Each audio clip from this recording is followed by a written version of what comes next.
For 8 years, everybody in the racing world has been asking the same question about Kyle Larson, and it turns out it was the wrong one all along. The question was never really about when he'd step away from full-time NASCAR Cup Series racing. The real question was who would actually get to make that call. And now, in late July of 2026, the two-time champion has finally given us an answer, and it is not what anyone expected. It's not Rick Hendrick. It's not a sponsor.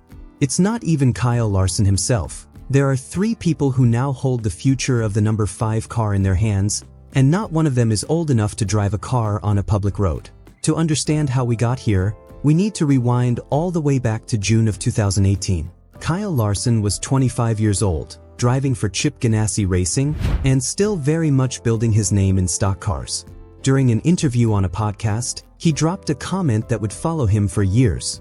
He said he wanted to eventually walk away from full-time Cup Series racing and chase a full-time sprint car championship, and he wanted to do it before he turned 40. Not long after, the World of Outlaws asked him point blank on social media when he planned to run with them full-time. His answer was just 3 words: "Before I'm 40." The reaction from NASCAR fans was swift, and in some corners, downright hostile. A chunk of the stock car crowd took it as an insult, like Larson was only sticking around for the paycheck while his real heart belonged to dirt racing. Larson pushed back hard against that idea in a follow-up interview.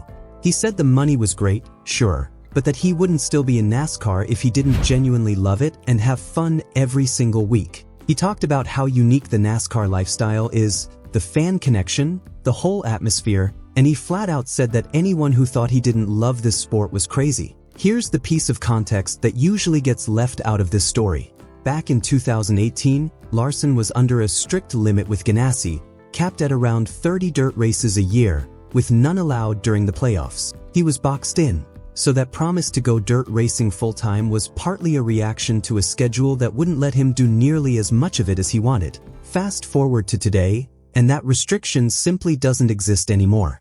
Hendrick Motorsports has let him run an enormous dirt racing schedule right alongside his Cup commitments. And that one change has completely reshaped how he thinks about the trade-off.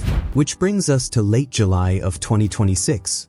In a new interview, Larson was asked directly if he still planned on chasing that sprint car championship before turning 40. His answer completely reframed the entire conversation. 40 is still circled on his calendar, but now it's a checkpoint, not an exit ramp. He said he wants to reach 40 and then sit down and evaluate whether he wants to keep racing or call it, and that a lot of that decision depends on where his kids are in their own lives and their own racing interests. Then came the real headline. He said flat out that as of right now, in 2026, he's changed his mind about chasing a sprint car points championship. His reasoning breaks down into 2 parts. First, the trophy case. When he made that original promise back in 2018, the biggest dirt racing prizes were still out in front of him.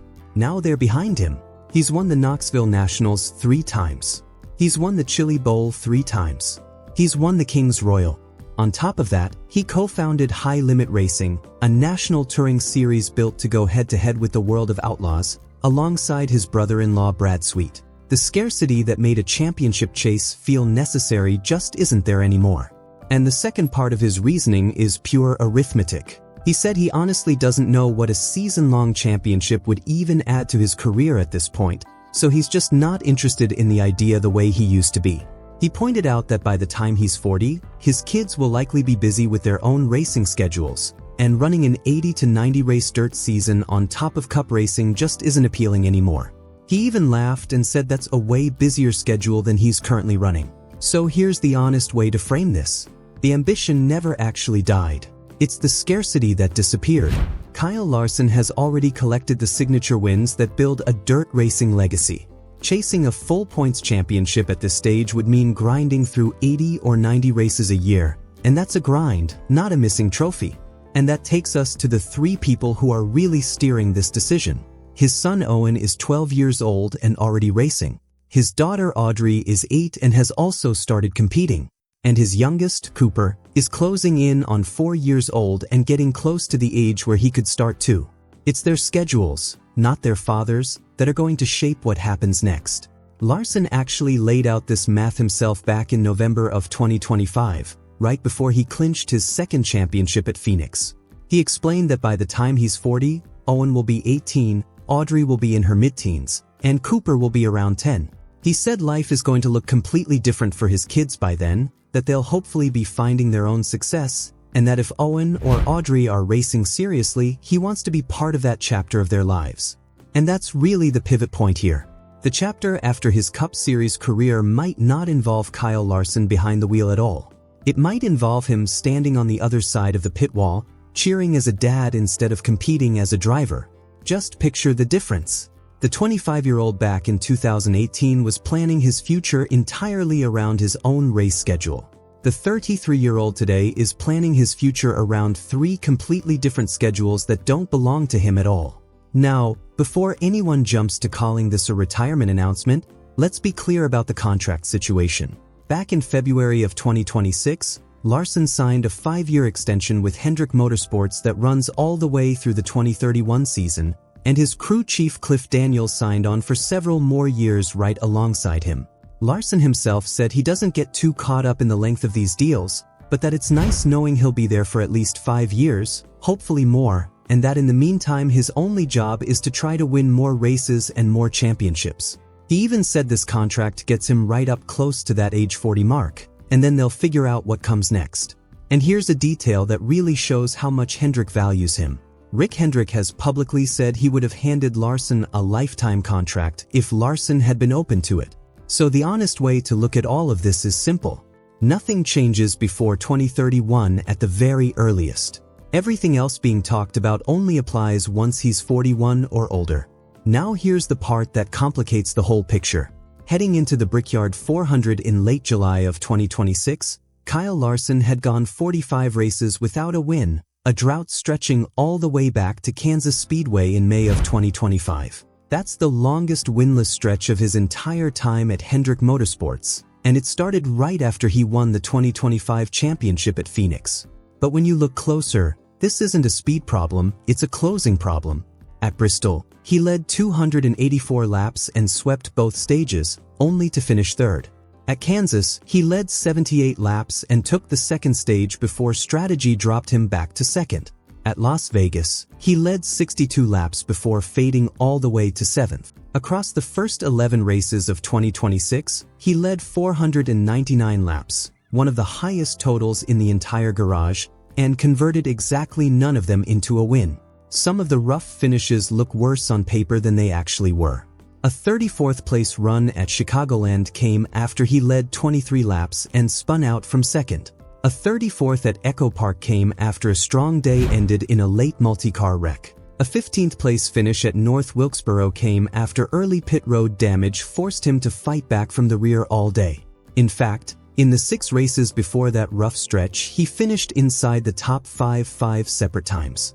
And this isn't just a number 5 car problem either. Hendrick Motorsports as a whole entered the Brickyard with only 2 wins in 21 races, both coming from Chase Elliott, at an organization with 15 championships and over 300 wins in its history. Crew chief Cliff Daniels addressed it directly, explaining that the team started the year with 4 new members and has been laser-focused on improving their weekly process, their execution in practice, qualifying, and race day adjustments. He said even when the results aren't quite where they want them, the team's confidence in their process keeps growing. He also pointed out just how unforgiving this sport has become, saying that if you're even a % or 2 off in a couple of areas, it shows immediately.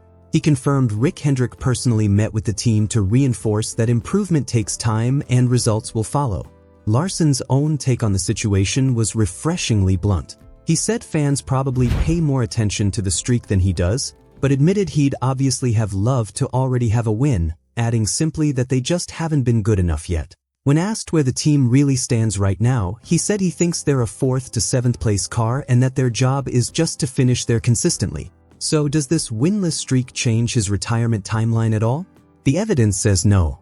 This whole retirement conversation is being driven by his kids and his family, not by results, and remember, he signed through 2031 before this drought had even reached a full year. Still, it's worth acknowledging the counterargument. Historically, once drivers stop winning, they tend to find the exit sooner, and plenty of fans are already wondering out loud if Larson might go the entire 2026 season without a win. The The fair conclusion here is that the streak affects his legacy, not his calendar. Chasing more wins is exactly what keeps him racing past 40, not what pushes him toward the door. So what's he actually chasing at this point in his career? Larson is currently tied with Dale Jarrett at 32 career wins, sitting around 29th all-time, just 8 wins away from cracking the top 20. His real target, by his own admission, is Tony Stewart. He said he's never going to catch Jeff Gordon, so he doesn't even think about that, but Tony Stewart sits in the mid-50s for career wins, and if he could get somewhere near that number, he'd be very satisfied. A third championship would place him among just 11 drivers in NASCAR history. A fourth would put him alongside legends like Dale Earnhardt, Jeff Gordon, Jimmy Johnson, and Richard Petty.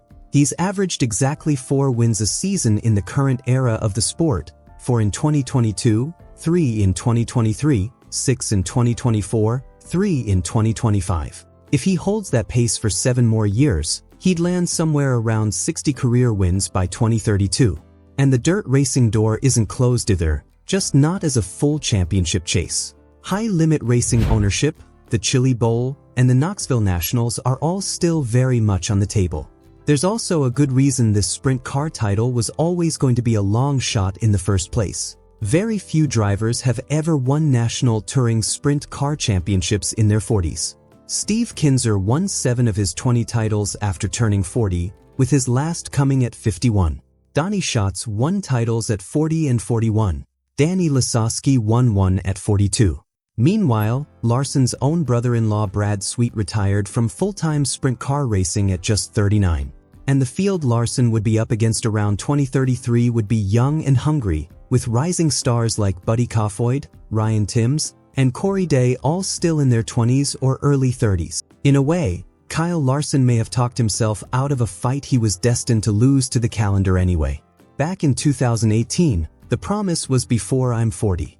In 2026, the answer has quietly become ask me at 40. And honestly, the real story here isn't retirement at all. It's the fact that this massive decision now sits in the hands of a 12-year-old, an 8-year-old, and a 3-year-old. Thanks so much for watching all the way to the end. If you enjoyed this breakdown and want more honest, in-depth NASCAR coverage like this, please take a second to hit that subscribe button. We are so close to reaching 1,000 subscribers here at NASCAR Report today, and every single one of you watching right now can help us get there.